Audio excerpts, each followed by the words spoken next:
So I want to talk about old school Mercedes suspension. And it's one of my favorites alongside old school Beamer suspension. And the secret is this gigantic spring that goes to the frame on the top instead of in a strut. And they're pretty amazing and horrifying. They start off like almost double their length before you install them. We're going to go over this more modern Audi, this more contemporary SUV to explain what I mean. So number one, this Audi has split wishbones, like it's split, normally it would just be one right there, one ball joint. It's got 4 control arms, split wishbones top and bottom.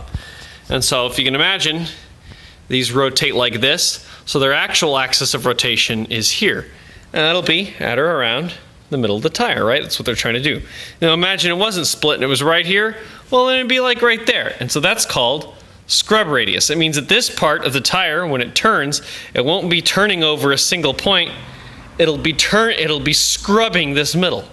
And a lot of what you're trying to do in suspension is as the car tilts and the wheel turns, it both keeps the tire flat and the scrub radius near zero, all at the same time. One of the things you got to do to try to do that is you have to offset the wishbones. And what I mean by that is, like, look, the top wishbone on this is much further in.